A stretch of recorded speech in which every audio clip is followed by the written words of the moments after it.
दुमका यानी झारखंड मुक्ति मोर्चा का गढ़, दुमका यानी दिशोम गुरु शिबू सोरेन की कर्मभूमि, दुमका यानी संथाल का हृदय और दुमका यानी सोरेन परिवार के भीतर की कलह की जमीन, जहां से झामुमो ने अपने सबसे भरोसेमंद प्रत्याशी नलीन सोरेन को मैदान में उतारा है और भाजपा की तरफ से सोरेन परिवार की ही बड़ी बहू सीता सोरेन उन्हें चुनौती देने के लिए तैयार है। प्रचार प्रसार जोर शोर से कल तक चलता रहा, लेकिन गुरुजी शिबू सोरेन चुनावी रैलियों से बिल्कुल दूर ही रहे। गुरुजी के राजनीतिक वारिस बेटे हेमंत सोरेन फिलहाल जेल में सलाखों के पीछे हैं। इस बीच कमान संभाल रही हैं परिवार की दूसरी बहू कल्पना सोरेन। वे अपने पूरे चुनावी सभाओं में कहती रहीं कि दुमका में भाजपा और जनता के बीच मुकाबला है। वहीं दुमका पहुंचकर पीएम मोदी कहते रहे कि संथाल में आदिवासियों को घुसपैठियों से समस्या है। दोनों तरफ से नैरेटिव की जंग जारी रही और अब इस नैरेटिव का नतीजा 4 जून को आएगा। जब तक सीता सोरेन भाजपा में नहीं गई थी, यह माना जा रहा था कि दुमका झारखंड मुक्ति मोर्चा के लिए एक आसान जीत हो सकती है, लेकिन भाजपा ने बड़ा दांव खेला। स्वर्गीय दुर्गा सोरेन की पत्नी सीता सोरेन को अपनी पार्टी में शामिल कर उसी सीट से खड़ा कर दिया, जहां सोरेन परिवार दशकों से अपने सबसे अधिक प्रभावी दौर में रहा है। और अब यह कहा जा रहा है कि शिबू सोरेन ने साफ कह दिया है कि परिवार के किसी भी सदस्य के खिलाफ वे प्रचार प्रसार नहीं करेंगे। यह तो आकलन का विषय है कि दुमका के चुनावी सभाओं में शिबू सोरेन की गैर अनुपस्थिति से झारखंड मुक्ति मोर्चा को कितना नुकसान हुआ या फिर सीता सोरेन को कितना फायदा हुआ। तो सवाल यही है कि क्या झारखंड मुक्ति मोर्चा की गढ़ कहे जाने वाली सीट दुमका जीतना इस बार झारखंड मुक्ति मोर्चा के लिए मुश्किल हो गया है? क्या परिवार की कलह में परिवार की ही परंपरागत सीट दुमका फंस गई है? क्या कहता है दुमका का राजनीतिक इतिहास? क्या कहते हैं इस बार के सियासी आंकड़े? और दुमका में किस तरह की बह रही है बयार? बताएंगे आपको सब कुछ और समझाएंगे कि दुमका में इस बार किसके जीतने की संभावना है सबसे अधिक। तो चलिए शुरू करते हैं विश्लेषण संताल की सबसे अहम सीट दुमका की तथ्यों, आंकड़ों और कुछ हद तक सूत्रों के आधार पर। नमस्कार, जोहार, मेरा नाम है आकाश आनंद और आप देखना शुरू कर चुके हैं झारखंड की राजनीतिक घटनाक्रम का सबसे सटीक विश्लेषण कार्यक्रम सियासी कहानी।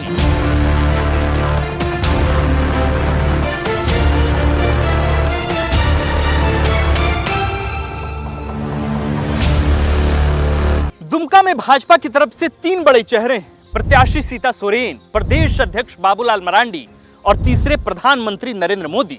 इसी तरह झामुमो की तरफ से नलीन सोरेन, कल्पना सोरेन और शिबू सोरेन 3 बड़े चेहरे हैं। इस लिहाज से इस सीट पर सिर्फ सीता सोरेन और नलीन सोरेन ही नहीं, बल्कि प्रधानमंत्री मोदी, बाबूलाल मरांडी और कल्पना सोरेन की भी प्रतिष्ठा जुड़ी हुई है। चूंकि सीता सोरेन की नाराजगी के केंद्र में कल्पना सोरेन रही हैं, मामला 2 बहुओं के बीच मुकाबले का भी हो जाता है। दुमका में विधानसभा की 6 सीटें हैं। शिकारीपाड़ा, नाला, जामताड़ा, दुमका, जामा और सारक। दिलचस्प है कि इनमें से सिर्फ एक सीट पर 2019 में भाजपा को जीत मिली थी। हालांकि सीता सोरेन के भाजपा में आ जाने के बाद हम कह सकते हैं कि 2 सीटें सारठ और जामा अब भाजपा के खाते में है। सारठ से रणधीर सिंह भाजपा के विधायक हैं और जामा से सीता सोरेन भाजपा की राजनेत्री हैं। शेष 3 सीट नाला से रविंद्रनाथ महतो, शिकारीपाड़ा से नलीन सोरेन और दुमका से बसंत सोरेन झारखंड मुक्ति मोर्चा के विधायक हैं और मात्र 1 सीट जामताड़ा से इरफान अंसारी कांग्रेस के विधायक हैं। यानी समग्रता में देखें तो विधानसभा के स्तर पर इंडिया गठबंधन को 4-2 की बढ़त तो जरूर दिख रही। माने 4 में 3 पर झारखंड मुक्ति मोर्चा, 1 पर कांग्रेस और बाकी बचे 2 पर भाजपा। अब आप देखिए कि 2019 के लोकसभा चुनाव में भाजपा झामुमो से जिन सीटों पर आगे रही थी वे सीटें थी नाला, दुमका, सारठ और जामा, यानी 4 सीटों पर आगे थी। नाला से भाजपा को 33,850 वोटों का लीड था। दुमका से भाजपा को लगभग 10,000 वोटों का लीड था। सारठ से भाजपा को लगभग 20,750 वोटों का लीड था और जामा से भी भाजपा को लगभग 8,000 वोटों का लीड मिला था। मात्र 2 सीटें जामताड़ा और शिकारीपाड़ा में ही ऐसी ये विधानसभा सीटें रही जहां पिछली दफा शिबू सोरेन यानी झारखंड मुक्ति मोर्चा मामूली वोटों से आगे रही थी। शिकारीपाड़ा में झारखंड मुक्ति मोर्चा को 8,840 वोटों से बढ़त मिली थी और जामताड़ा यानी इरफान अंसारी वाली विधानसभा सीट पर झारखंड मुक्ति मोर्चा के प्रत्याशी शिबू सोरेन को पिछली बार मात्र 16,000 की लीड जामताड़ा से मिली थी।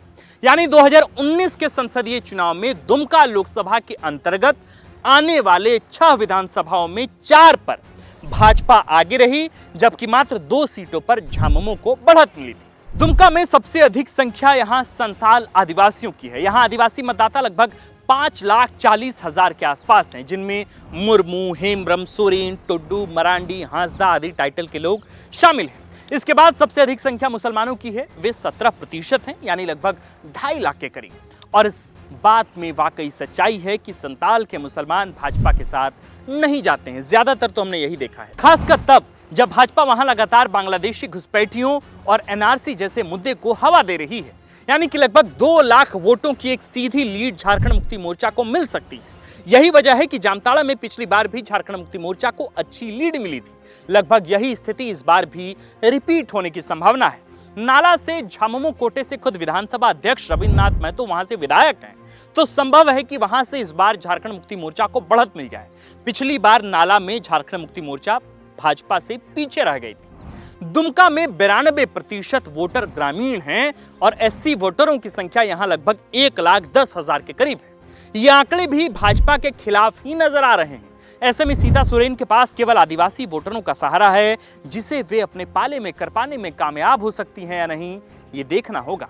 जामा से उन्हें अच्छी लीड मिल सकती है, क्योंकि वहां से वे कई बार की विधायक रही।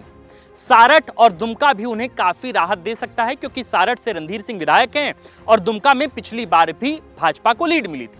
लेकिन शिकारीपाड़ा, नाला और जामताड़ा में झारखंड मुक्ति मोर्चा का अपर हैंड रहेगा, इसकी पूरी संभावना है। देखना होगा कि जामा या सारठ से सीता सोरेन कितना लीड ले पाती हैं। यदि यहां मार्जिन बहुत बड़ा रहा तभी वे जीत के करीब पहुंच सकती हैं, अन्यथा उनके लिए मुकाबला बहुत ही मुश्किल भरा हो सकता है। दुमका के पत्रकार कहते हैं कि सीता सोरेन शिबू सोरेन की बहू जरूर हैं, लेकिन उनका प्रभाव सिर्फ जामा तक ही महदूद है, सीमित है। बाकी किसी भी सीट पर किसी तरह का कोई खास असर सीता सोरेन का नहीं। यानी पूरी दुमका लोकसभा सीट पर वे भी भाजपा पर ही निर्भर हैं। अब यहां बाबूलाल मरांडी का किरदार अहम हो जाता है, क्योंकि वे भी संताली हैं और दुमका से सांसद भी रह चुके हैं। वो तो गुरुजी शिबू सोरेन को हटाकर यहां पहली दफा सांसद हुए। हालांकि दल बदल के कारण उनकी छवि पहले जैसी नहीं रही। थोड़ा उम्र का भी मामला, उम्र का भी फैक्टर है। पड़ाव भी ऐसा है कि पहले वो 14 साल तक अपनी पार्टी में रहे, फिर बाद में भाजपा ज्वाइन की, फिर भाजपा में अभी पूरी तरीके से सर्वे सर्वा हैं, पूरा कमान वे संभाल रहे हैं। लेकिन कहा जा रहा है कि अब उनका उतना प्रभाव नहीं रह गया है। लेकिन फिर भी दुमका के चुनाव पर बाबूलाल बड़ा असर डाल सकते हैं। याद रहे कि पिछले चुनाव में बाबूलाल भाजपा के साथ नहीं थे, जेवीएम में थे, यानी उनकी पार्टी थी। लेकिन फिर भी भाजपा के सुनील सोरेन को वहां से शिबू सोरेन जैसे कद्दावर नेता के खिलाफ बड़ी जीत नसीब हुई थी। भाजपा के हल्के से एक बात और छनकर सामने आ रही है। बात यह है कि सुनील सोरेन का टिकट काटे जाने को लेकर कुछ भाजपाई गुट में नाराजगी, इसलिए वे प्रचार प्रसार में केवल नाम के लिए हैं, अपनी ओर से बहुत मेहनत नहीं कर रहे हैं। लगभग यही स्थिति लुइस मरांडी को लेकर भी कही जा रही। यानी भाजपा के भीतर भी एक तरह का भाजपा के अंदर का संतोष है, जिसका कुछ न कुछ प्रभाव तो चुनावी नतीजों पर जरूर प्रभाव देखने को हमें मिल सकता है। कुल मिलाकर दुमका में कोई भी प्रत्याशी जीत की गारंटी नहीं दे सकता। मामला टफ नोट का है, मुकाबला बहुत ही टाइट है। लेकिन परंपरागत सीट होने के कारण आज भी यहां झारखंड मुक्ति मोर्चा का अपर हैंड दिखता है। हालांकि परिवार के ही सदस्य के खिलाफ किसी तरह का बयान नहीं दिया जा रहा है, जबकि सीता सोरेन लगातार पार्टी पर हमले कर रही हैं। हालांकि वे भी व्यक्तिगत हमले ज्यादा नहीं कर रही हैं, लेकिन इसके बावजूद उनके भाषणों में आक्रामकता साफ साफ दिखती है, चाहे वे कल्पना सोरेन के खिलाफ हो, चाहे वो हेमंत सोरेन के खिलाफ हो। शिबू सोरेन का नाम भी दोनों हलकों से लिया जा रहा है, यानी कि कल्पना सोरेन की तरफ से भी, सीता सोरेन की तरफ से भी। दुमका में इस बार मुकाबला दिलचस्प है और इतना कहा जा सकता है कि जीत जिसकी भी होगी, मार्जिन पिछली बार की तरह या उससे भी कम हो जाएगा। झारखंड मुक्ति मोर्चा अपने गढ़ को बचाने का हर संभव प्रयास करेगी। दुमका पर मैं बात अपनी खत्म करूं, इससे पहले दर्शकों 2 बातें आप तक पहुंचाना बहुत जरूरी समझता हूं। पहली बात, बहुत गौर से सुनिए। पहली बात यह कि हेमंत के जेल जाने का सबसे बड़ा असर अगर कहीं देखने को मिल सकता है तो संभवतः दुमका में देखने को मिल सकता है। दुमका में दोनों ही प्रत्याशियों की हार और जीत हेमंत की गिरफ्तारी वाली पक्ष विपक्ष के नैरेटिव पर बेस्ड है। और दूसरी बात यह कि सीता सोरेन के भाजपा में जाने पर आदिवासियों का रुख किसकी तरफ है, यह भी इस चुनाव के बाद समझ में आ जाएगा। अगर दुमका के आदिवासी सीता सोरेन को अपने वोट से अपनी स्वीकार्यता प्रदान करते हैं तो यह समझना होगा कि भाजपा ने झारखंड मुक्ति मोर्चा को कमजोर कर वांछित सफलता हासिल कर ली है और भाजपा अपने नैरेटिव में सफल रही। बहरहाल 4 जून को रिजल्ट के दिन हम दोबारा दुमका सीट का विश्लेषण करेंगे और बताएंगे कि परिणाम के क्या कारण रहे और ये परिणाम ऐसे क्यों रहे। फिलहाल हम अपनी बात यहीं खत्म करते हैं। दर्शकों, राज्य की बाकी सियासी अपडेट के लिए आप द फोर्थ पिलर का नया नवेला सेगमेंट सियासी कहानियां देखते रहें, लेकिन मैं चाहता हूं कि जाते जाते एक सर्वे दुमका लोकसभा सीट का यहां भी हो जाए। दुमका के जितने भी मतदाता हैं वे इस बार क्या प्लान कर रहे हैं, इस बार क्या सोच रहे हैं, क्या वे सीता सोरेन की तरफ जा रहे हैं या फिर वे झारखंड मुक्ति मोर्चा को लेकर आश्वस्त हैं कि झारखंड मुक्ति मोर्चा की यहाँ वापसी होगी। शिबू सोरेन पिछली दफा यहाँ से चुनाव हार गए हैं।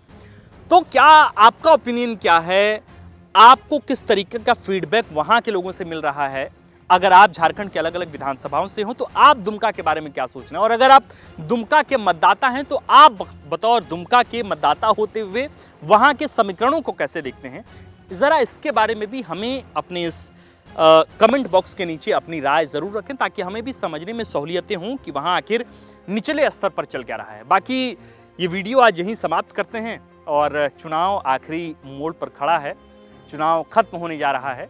द फोर्थ पिलर की टीम पिछले 2.5 महीने 3 महीने से लगभग ग्राउंड पर है और संभवतः आज हम भी बाहर हैं, लेकिन कल जब मतदान होंगे तो मतदान के बाद फिर हमारी उपस्थिति रांची में होगी और इसके बाद फिर हम विधानसभा चुनाव के दौरान सियासी कहानियों के माध्यम से, जनमत यात्रा के माध्यम से आपसे दोबारा मुलाकात करेंगे। 3 महीने का जनमत यात्रा का, सियासी कहानियों का, नेतागण के सेगमेंट का सफर बहुत खूबसूरत रहा। जितना आशीर्वाद, जितना प्रेम आपने हमें नवाजा है, जितनी मोहब्बतें आपने हमें दी है, इन सब के लिए आपका झारखंडी पत्रकार आपके सामने सर झुकाकर नतमस्तक है। आप देख रहे थे द फोर्थ पिलर का नया नवेला सेगमेंट सियासी कहानियां। मेरा नाम आकाश आनंद है और कैमरे के पीछे हैं अतुल। शुक्रिया।